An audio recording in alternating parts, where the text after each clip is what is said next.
Hey guys, Rob from Georgia here with you, aka VHS82 apostrophe, with my ongoing Space 1999 series into year 2 with episode 34, Brian the Brain. Almost wish it would have been titled something a little bit different to convey some of the subtle terror that does underlie the surface of this very intriguing piece of late into the Space 1999 lore.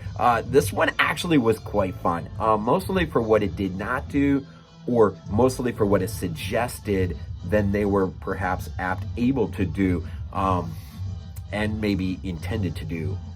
I don't know.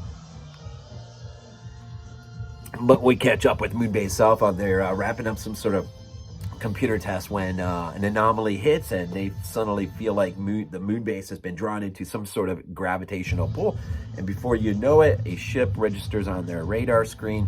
It is a Swift, one of 3 on a mothership that in 1996 had embarked on some kind of mission, and but were lost. Complete absolute disaster in space. No one knows what happened to them. So this is intriguing episode because it pulls back from something, well, creatively something from the past that we never knew about before, which does kind of beg some questions, but it is intriguing nonetheless. And before Koenig completely freaks out, the ship does reach out and communicates, and the voice seems friendly enough, and it is a presence upon the ship that begs to come down to Moonbase Alpha and have lunch. And once Koenig and Helena, once they realize that they're dealing with the last of what is left of this space mission, which is the computer, they realize seems harmless enough. That is until the computer coaxes both Koenig and Helena back onto the ship. Its ship. I can't remember exactly what the bait was, what the suggestion was, but when they go back on there, suddenly Brian blinds the Moonbase Alpha's computers, and he's got a hidden agenda. He has got some secrets, some skeletons in the closet, as they say. And so before Koenig and Helena, they can't even really do anything about it. They have become hostages to this mad computer's plan to go to this planet D, and which Maya is, with no help from the computer system, Maya is able actually to figure out through the blindness, that the fog of war, as they say. She is able to ascertain exactly where they're going. So her and Tony take an eagle, and they go out after.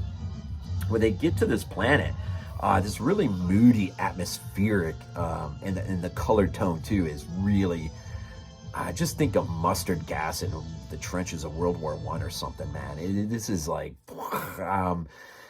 this is a moody sort of piece, which suggests, well, so at the core of this, what Brian has done, Brian realizes that his maker, Captain Michael, who's in charge of this mission, he basically blinds the crew who have landed on this planet, and he somehow has made them think that it is quite safe to leave the abode of their ships and just go out onto the planet's surface.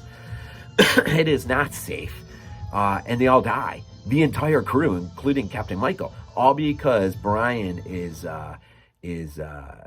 jealous or upset, and bent on revenge, because apparently Captain Michael was in the process of creating a replacement. So perhaps there is a suggestive vibe that something already was happening that Captain Michael picked up on and really didn't want to have anything to do with, and so began construction of a replacement for Brian. And Brian picks up on this and decides to wipe out the entire crew by basically tricking them into making they think something when something is really something else. And so the entire crew ends up basically dying. Not sure, I can't remember how Captain Michael comes to his doom, though he is found in the ship.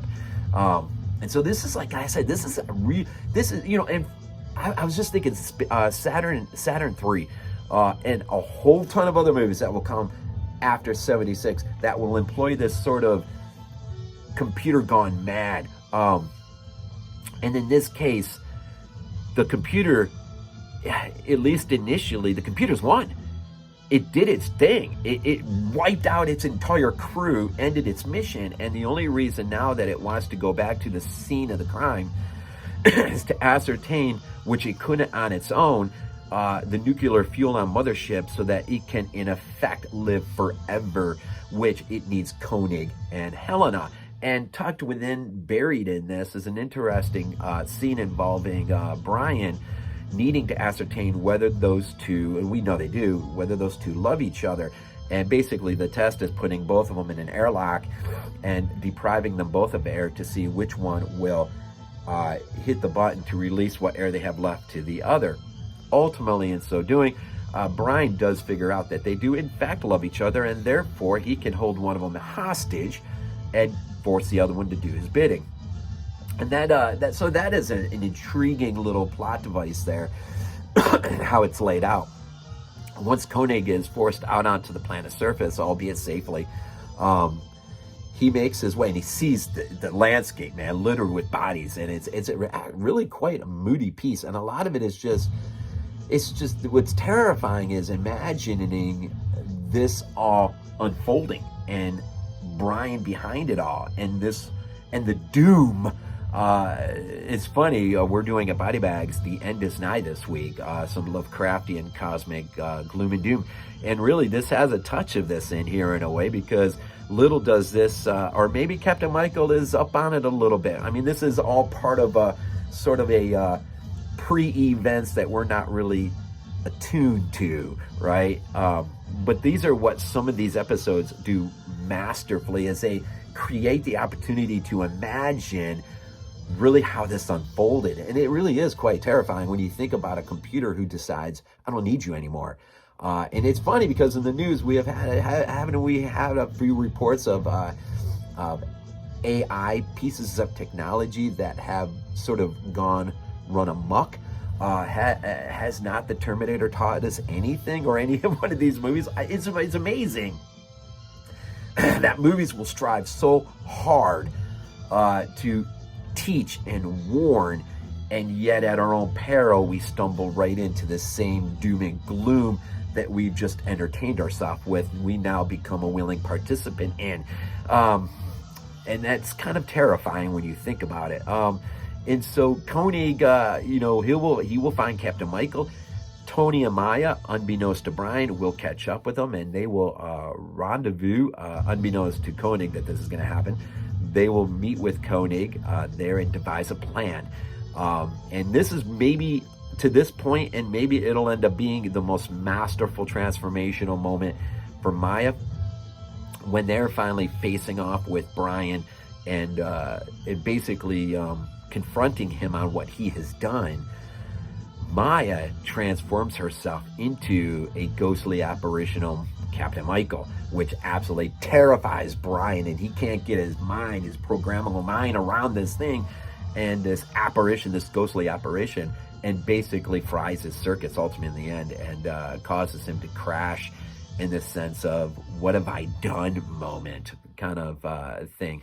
And so it works. I mean, it really works for me. And maybe that's just my love for horror in general. And this episode could have really been done in a more terrifying way, but there's enough suggestion to fuel your imagination, I think, to really have fun with it. And although the end is a little bit of the episode is the end, maybe I wish it would have been a little bit gloomier.